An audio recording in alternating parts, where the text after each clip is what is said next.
வணக்கம். நீங்கள் இணைந்திருப்பது உதயன் டிஜிட்டல் வலையொலியின் பிரதான செய்திகளுடன். செய்தி தொகுப்பு உதயன் டிஜிட்டல் செய்தி பிரிவு. செய்திகளுடன் இணைந்திருக்கும் நான் லிஷா தரணீஸ்வரன். யாழ்ப்பாணம் போதனா மருத்துவமனையில் 1987 ஆண்டு படுகொலை செய்யப்பட்ட 68 பேரின் 38வது ஆண்டு நினைவேந்தல் நிகழ்வுகள் இன்று முன்னெடுக்கப்பட்டன. யாழ் போதனா மருத்துவமனையில் இடம்பெற்ற இந்த நினைவேந்தல் நிகழ்வில் மருத்துவமனையின் பணிப்பாளர் மருத்துவர் சத்தியமூர்த்தி உள்ளிட்ட மருத்துவமனை சமூகத்தினர் மற்றும் படுகொலை செய்யப்பட்டவர்களின் உறவினர்கள் உள்ளிட்ட பலரும் கலந்து கொண்டிருந்தனர். இதன்போது உயிரிழந்தவர்களின் உருவப்படங்களுக்கு நினைவு சுடர் ஏற்றப்பட்டதுடன் மலர் மாலை அணிவித்து மலரஞ்சலி செலுத்தப்பட்டது. பின்னர் நோயாளிகளுக்கு சக்கர நாற்காலிகளும் வழங்கி வைக்கப்பட்டன. 1987 ஆண்டு அக்டோபர் மாதம் 21 யாழ்ப்பாணம் போதனா மருத்துவமனைக்குள் அத்துமீறி நுழைந்த இந்திய இராணுவத்தினர் நடாத்திய துப்பாக்கிச் சூட்டில் 68 பேர் கொல்லப்பட்டதுடன் பலர் காயமடைந்தமை குறிப்பிடத்தக்கது. கனேமுல்ல சஞ்சீவவின் கொலையுடன் தொடர்புடைய பிரதான சந்தேக நபர்களில் ஒருவரான இசார செவ்வந்தி மறைந்திருப்பதற்கு அடைக்கலம் கொடுத்த 2 போலீசாரால் கைது செய்யப்பட்டுள்ளனர். கிளிநொச்சி, அம்பாள்குளம் மற்றும் உதயநகர் பகுதிகளை சேர்ந்தவர்களே இவ்வாறு கைது செய்யப்பட்டுள்ளனர். அவர்களிடம் மேலதிக விசாரணைகள் இடம்பெற்று வருகின்றன. நாடளாவிய ரீதியில் இதுவரையான காலப்பகுதியில் 40,000க்கும் மேற்பட்டவர்கள் டெங்கு தொற்றால் பாதிக்கப்பட்டுள்ளனர். இந்த நிலைமை மேலும் தீவிரமடையும் என்று தேசிய டெங்கு கட்டுப்பாட்டு பிரிவு எச்சரித்துள்ளது.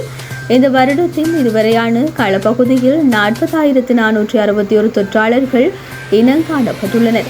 22 பேர் உயிரிழந்துள்ளனர். டெங்கு பரவலின் அதிகரிப்பை கருத்தில் கொண்டு 7 சுகாதார மருத்துவ அதிகார பிரிவுகள் அதி உயர் டெங்கு அபாயம் மிக்க பகுதிகளாகவும் 183 குறிப்பிடத்தக்க அளவு டெங்கு அபாயம் மிக்க பகுதிகளாகவும் அடையாளப்படுத்தப்பட்டுள்ளன. நாட்டில் நிலவும் மழையுடன் கூடிய சீரற்ற காலநிலையால் தொற்றாளர்களின் எண்ணிக்கை வெகுவாக அதிகரித்துள்ளது. எனவே பொதுமக்கள் தாம் வாழும் சூழலில் டெங்கு நுளம்புகள் பெருகக்கூடிய பகுதிகளை இனங்கண்டு அவற்றை இல்லாதொழித்து சுற்றுச்சூழலை தூய்மையாக வைத்துக் கொள்ள வேண்டும் என்றும் டெங்கு கட்டுப்பாட்டு பிரிவு அறிவித்துள்ளது. நேபாளத்தில் கைது செய்யப்பட்டு நாட்டுக்கு அழைத்து வரப்பட்ட இசாரா செவ்வந்தி உள்ளிட்ட சந்தேக நபர்களிடம் தற்போது தீவிர விசாரணைகள் முன்னெடுக்கப்பட்டுள்ளன. கடந்த சில நாட்களாக விசாரணைக்காக இசார செவ்வந்தி அலுத்கம, தொடந்துவ, மித்தனிய உள்ளிட்ட பல பகுதிகளுக்கு அழைத்து செல்லப்பட்டுள்ளார். அவர் நேற்று முன்தினம் கிளிநொச்சி பகுதிக்கு அழைத்து செல்லப்பட்டார் என்றும் கூறப்படுகின்றது. அதேவேளை இசாராவுடன் கைது செய்யப்பட்ட தக்சி என்ற பெண்ணை ஏமாற்றியே நேபாளத்துக்கு அழைத்து சென்றுள்ளனர் என்ற தகவல்களும் வெளியாகியுள்ளன. கெகல் பத்திர பத்மேவின் ஆலோசனைக்கு அமைய இசாராவின் தோற்றத்தை ஒத்த யுவதி ஒருவரை தேடும் பணியில் சுரேஷ் என்பவர் ஈடுபட்ட போதே தக்சியை அவர்கள் சந்தித்துள்ளனர் என்று கூறப்படுகின்றது. தக்சிக்கு வெளிநாட்டு வேலை வாய்ப்பு பெற்றுத் தருவதாக கூறியே நேபாளம் அழைத்து சென்றுள்ளனர் என்றும் தகவல்கள் வெளியாகியுள்ளன. கடந்த ஒரு வார காலமாக செயலிழந்திருந்த இலங்கை அரசு கிளவுட் சேவை இன்று முதல் மீண்டும் வழமைக்கு திரும்புவதாக தெரிவிக்கப்பட்டுள்ளது.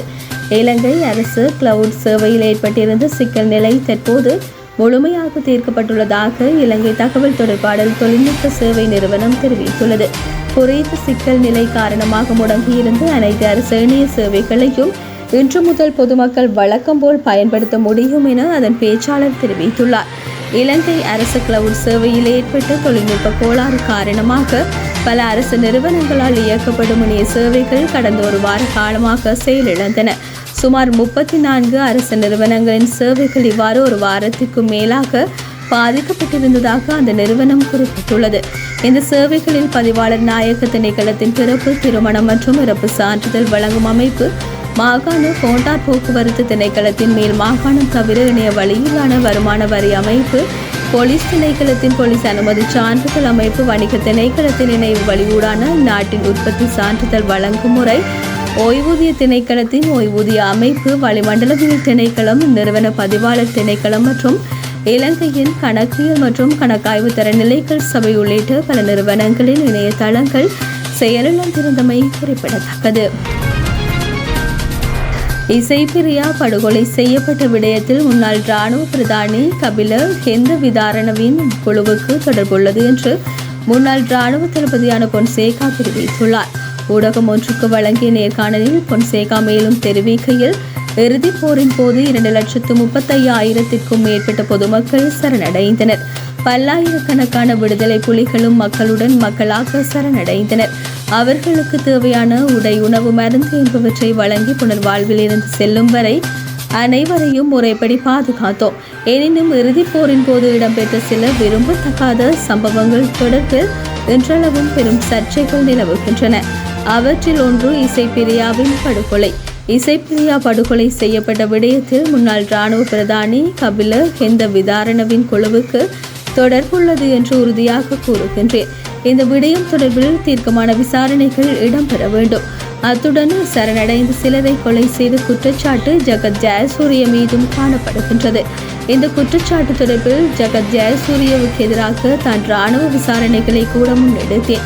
விசாரணைகள் இடம்பெறும் போது இடைநடுவில் நான் பதவி நீக்கப்பட்டு ஜகத் ஜெயசூரிய இராணுவ தளபதியாக நியமிக்கப்பட்டார். அப்போது ஜகத் ஜெயசூரிய மீதான குற்றச்சாட்டு தொடர்பில் மஹிந்தவிடம் தெரிவித்தேன். எனினும் அதனை கருத்தில் கொள்ளவில்லை.